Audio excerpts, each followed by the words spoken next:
Welcome back, everybody. I'm Sean LaFlock. I'm here with Scott Hagnes. This is a fitness, wellness, and longevity podcast. Scott, how goes it? Hey, it's going pretty good. Nice, man. Good. Yeah. What weather's starting to continue to go in the right direction there? Yeah, this week looks like a little bit of spring showers kind of thing, April shower things, but it's been nice. Well, that's sunny. good. Been out in the That's sun. Nice.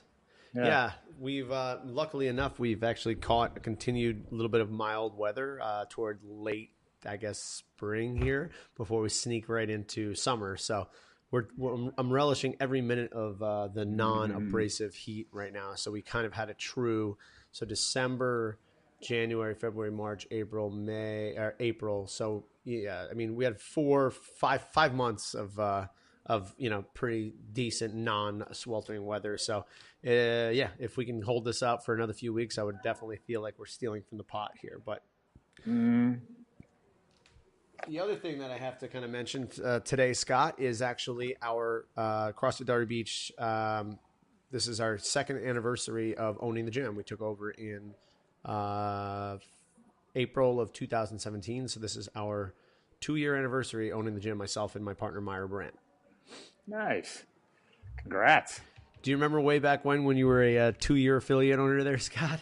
I think so. I just realized as you mentioned that, it's like, yeah, we just passed our 14-year anniversary last week. I think it's late March. I think March 24th, I want to say. Wow. Something like that. Well, I just this weekend, I was up at a really cool event up at CrossFit Fort Vancouver. They had their 10-year anniversary. Oh, cool. Which they were a spinoff, from us in 2009. And it was crazy to think that now they've been around 10 years already. It's like, wow. That's it seemed like we'd been going for a while at that point. Yep. Yeah, man. But yeah, it's so time flies. Yeah, it really does. So I had a couple of questions for you, Scott, if I can obviously use you as a resource in someone who has been doing, who's been coaching CrossFit for well over a decade now, and I've been an affiliate owner for well over a decade now, Scott.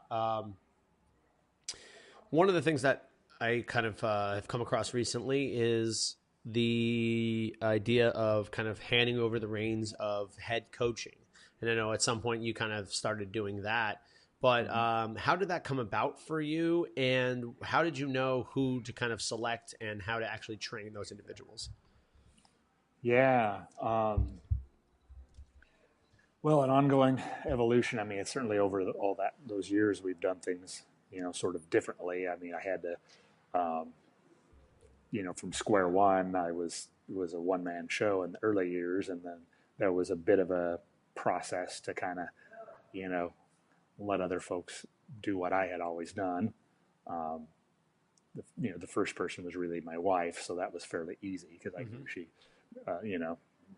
was a good coach and knew what was up. And but we grew organically. All of our coaches, by and large, came out of our community. Oh wow, okay. And they were generally people that took an interest in training or came in with a high interest in it, and people that we knew we worked well with and liked.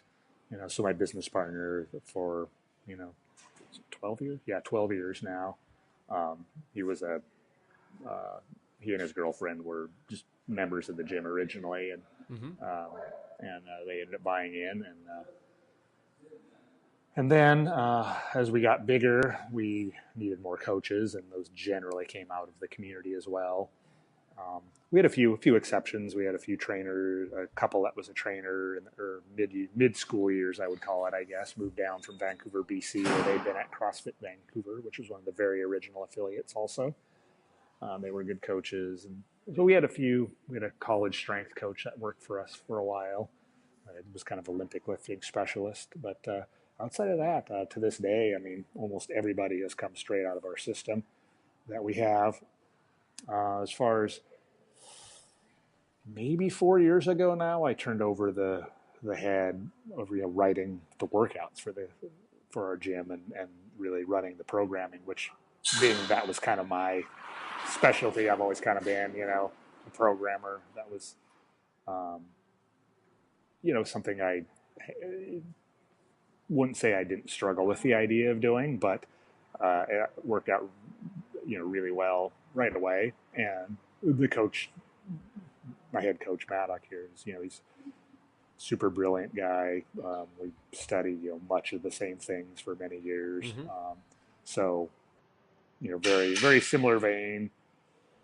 He has slightly like anything, I've studied certain things he hasn't. He studied certain things that I haven't, and so it's a little bit different than I would do it, but it's great. People like it, and it was actually, frankly, a nice load off of my shoulders. And one of the things that made more sense, because I have not taught a lot of classes in the at the gym probably since 2008 or 9. Wow. I mean, I've always taught classes that entire time, but I'm not the person you're going to see teaching a majority of classes. You're not going to find me here most of the time. You'll find me at the gym. You won't find me teaching classes most of the time. And so he was teaching a large amount of classes. And so the one things we kind of people wouldn't always know my reasoning, or they'd have questions, and then I wasn't there. It just made sense that the face of a lot of the classes is also the one writing the workouts. Plus, also, then he has a much better pulse on exactly where everyone's at with their abilities than I do. Mm-hmm. So, anyway, long-winded answer, but that was, I think, it was a win all the way around. Yeah. And have you picked up coaches along the way as well, Scott? I know you said it's kind of organic through your population, but do you have a specific selection process into those you groom, and what does that grooming process look like?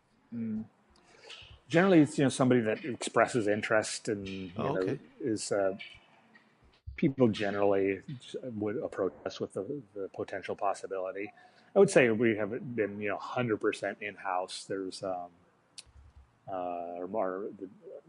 the most recent person that we added is just very part-time, but she's trained here as an open gym client periodically. Mm-hmm. She's one of Max Elhag's clients at Training Think Tank, and has been for years. Yeah. And very, smart, long-time athlete's been in the game for a while. So when she approached, with the, kind of wanting to do some mentorship and coaching, then it was a fairly easy no-brainer. Plus, people had seen her around, not necessarily in the classes, but she was a familiar face to some degree from just training open gym. And so some exceptions. I guess one of our main head coaches came in from the outside. I actually forgotten about that.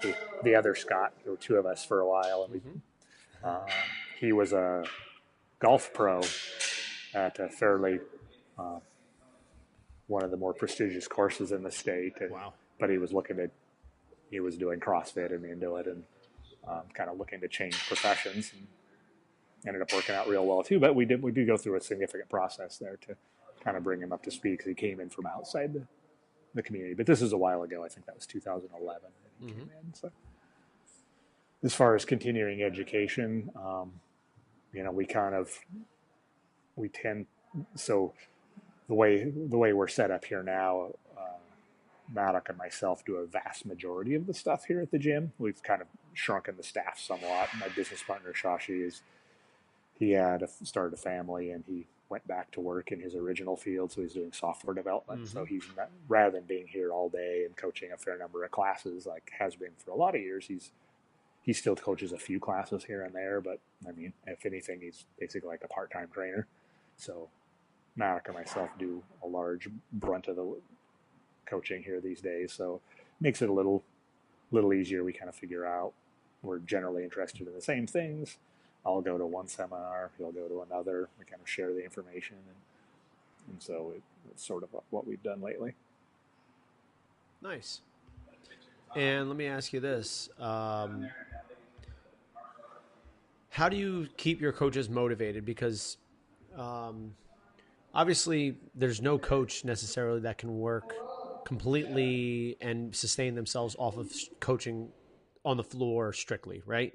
Even if a coach is making, So Scott, I had a question in mind as you were kind of explaining that was, so how do you compensate your coaches, and how do you keep them motivated knowing that there are only so many hours in a day, and there's so many hours that you would want your coaches to coach in order for them to prevent burnout. Like even if they're coaching 5 hours a day and they're making that $20 to $25 an hour, they're not able to sustain a living off of only that. So what are the ways that you keep your coaches motivated and continuing to help not only grow themselves but also grow the business?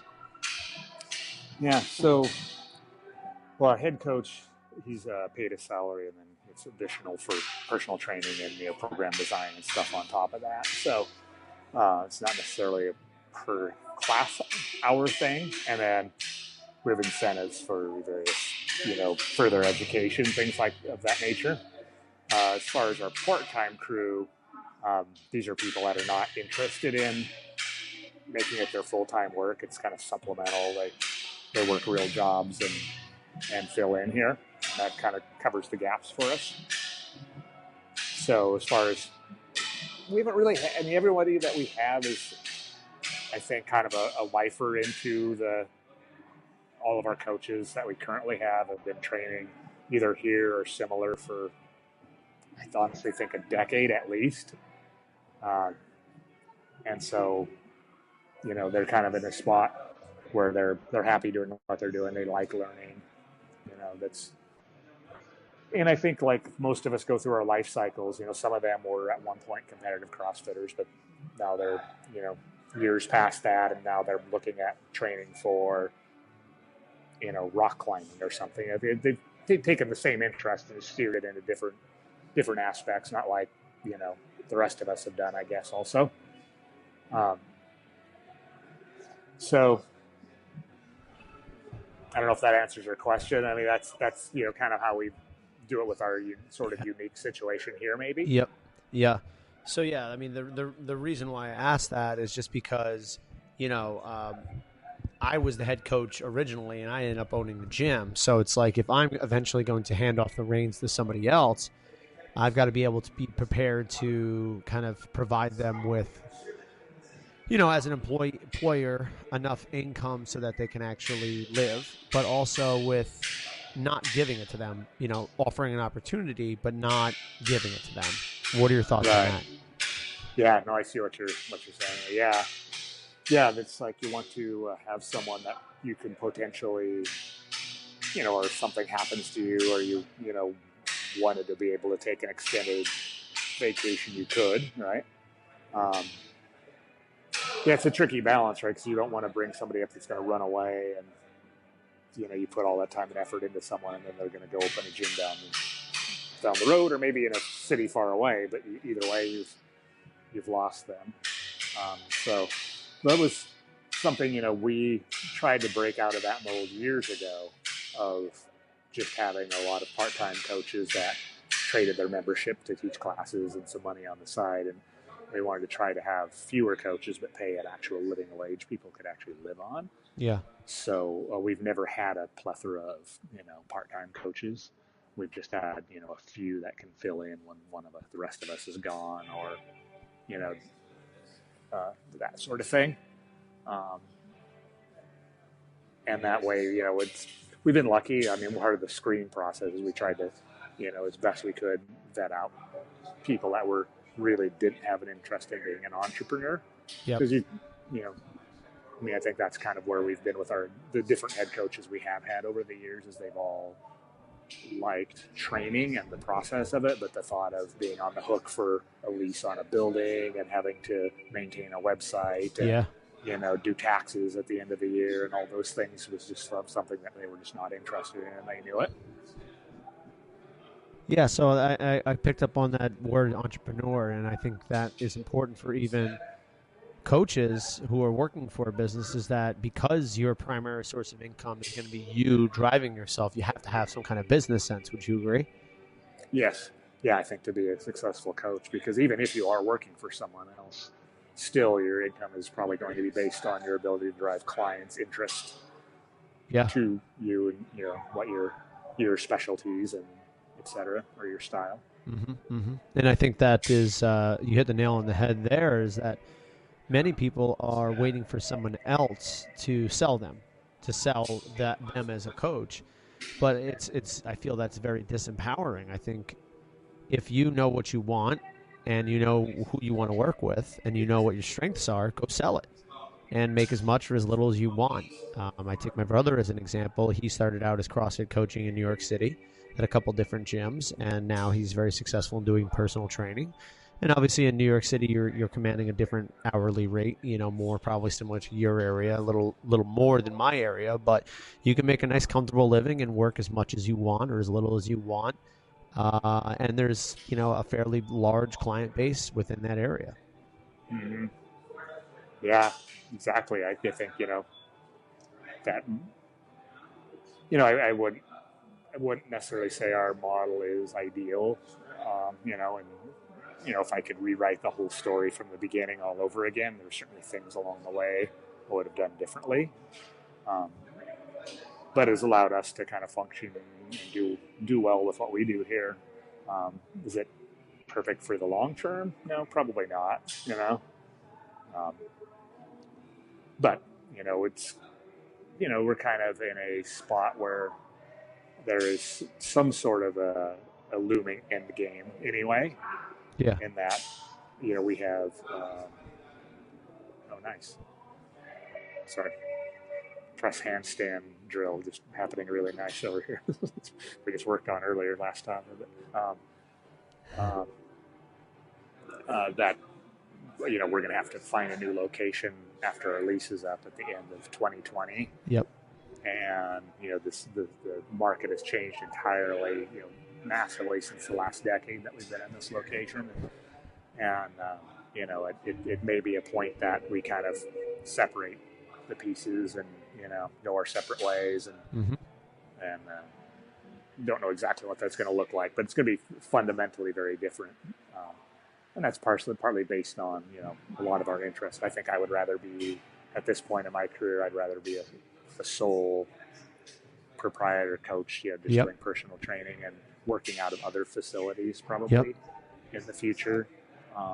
My business partner, like I said, he went back to work full time, and he will stick on, till the end of the lease, but he has no interest in continuing in any capacity beyond that. Yep. And then I my head coach here would like to continue doing something of this nature, but so we don't know exactly what it's going to be, but so we're sort of looking toward those avenues down the line. Yeah. Yeah. Which would be different if we were planning to keep this, same thing going for many years. Exactly. But I think that's fair, and I think that's important for anybody to know what exactly it is that they want out of a business, because if the things you say and the things you do aren't congruent, then that's when people, are let down or are frustrated, right? Mm-hmm. Right. So for me personally, I try to make it known to my coaches that, like, hey man, like, this is not your end game. Coaching classes is not your end game. What I'm here to do is to facilitate your growth as a coach and your voice and sell you, like you sell you. And if I have some resources to my disposal, whether it's through social media or my own experiences or the people that I know, and you can use those resources as much or as little as you want. But if you're talking to me and telling me that I want you to pay me for something that, it's glorified babysitting in sometimes of, like, coaching a class. I mean, obviously there's nuance to it and it's very important, but, like, no one's going to make a living off of that. So we need to, just like someone gave me this analogy long, long ago, but it was like, there is a person sitting in the Chipotle right now who is the world's best tomato slicer. They're the greatest tomato slicer in the world, and they're still making $8.50 an hour.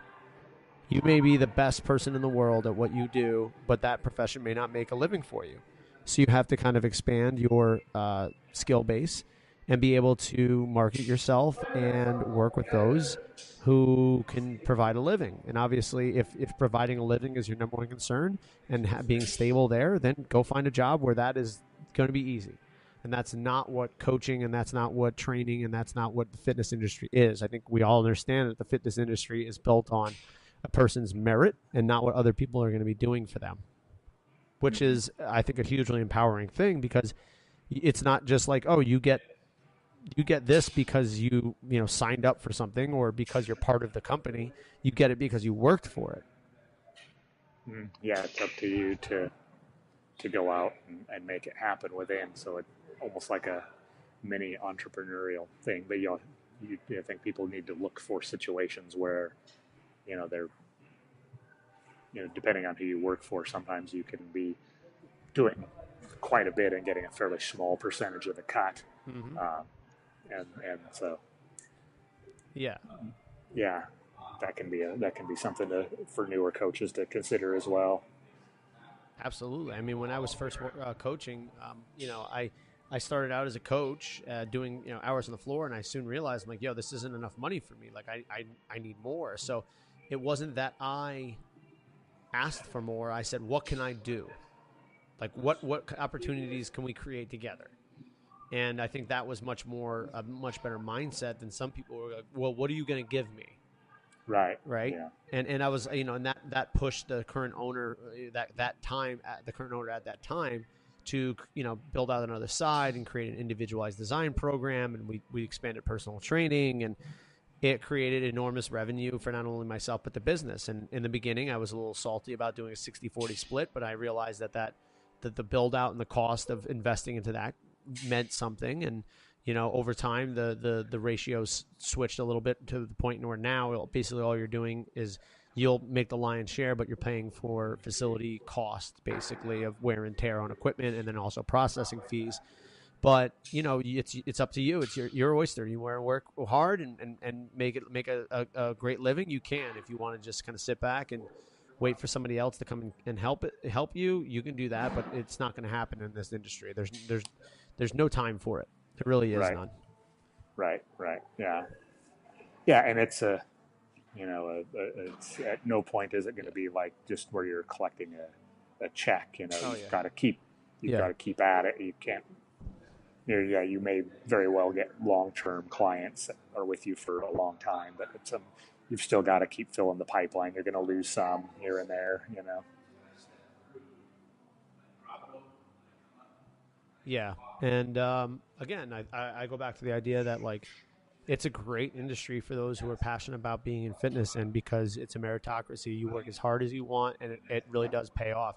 Now, are learning curves, and there's different things that we have to do in this day of, in the days that we're living? Yeah, man, it's not the same thing as it was before, when there was like 2 fitness facilities in the entire county. Right. You throw a stone now, you're going to find somewhere that offers personal training and coaching and yada, yada, yada.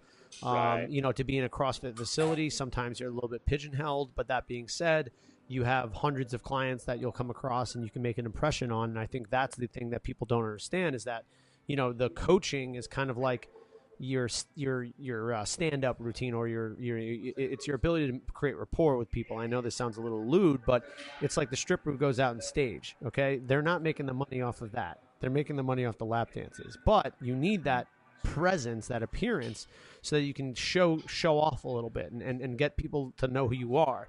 Now, some coaches, they don't have that like group class setting. They're going to have to find other ways of showing off who they are and making themselves unique. And that's why, social media and those types of things are an impressive,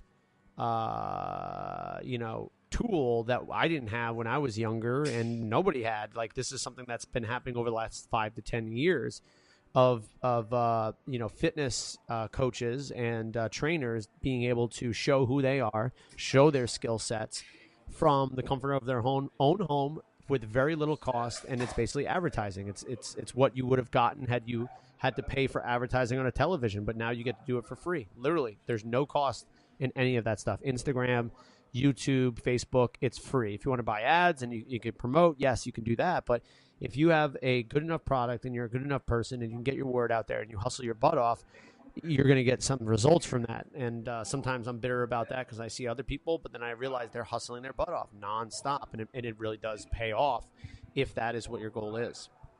Mm-hmm. Yeah, it seems that it's an avenue that certainly wasn't there that long ago at all, but it does require really consistent. Like, it's got to be something you're doing every day, maybe multiple times a day, and really producing content that's worthwhile to get it rolling. Yeah, and also collaborating with people that can kind of put a polish on it or help give you that unique look or whatever it might be. And they're out there, man. There's people who really want to help each other and collaborate with each other. It's just a matter of kind of getting out of your comfort zone and Yep. working with those people and knowing that you can't do this alone. If there's one thing that I've learned thus far is, you can only you yourself can only go so far. You're going to need to start to rely on people or work with mentors that can kind of show you the way or a way, and then you kind of take it from there. But if you're trying to do this alone, it's hopeless and it's frustrating. Yeah, there's too much to figure out. It would be, akin to just thinking, well, I'm going to roll into a gym and figure out what to do with this stuff and get myself fit. I mean, we understand how much nuance goes into that, but all the pieces of running your business are very similar, and you have to find help that is good and what you need, but you need to make a practice of that. That's an excellent point there, Scott. And I think this is a worthwhile conversation for me, especially just because of things that are going around in my life and my business. And we got some things, coming down the highway here of entrepreneurship, and I can't wait to share those things with you in time. But a little bit more time, and we'll be able to kind of get those things out. But you got anything else for today, there, Scott? No, I'd be I'm excited to hear what you got cooking there at some point. Yeah, man, it's some good stuff. Right. Just have to have some conversations with some people and make some finalizations, but some special things coming down the pipeline. So I'm excited to share it. Very cool. Awesome, Scott. Well, if we need to get a hold of you, how do we get a hold of you there, Scott? Scott at CrossFitPortland.com. And I'm Sean LeVlock. You can get me at Sean at CrossFitDelray-Beach.com. Guys, if you like this podcast, please consider subscribing. We have great content, and you guys can be able to send in questions and comments and all that kind of stuff. So please do. If you like it, rate and review as well. Scott, I will talk to you next week, buddy. Talk to you next week, brother. Later, dude. Later.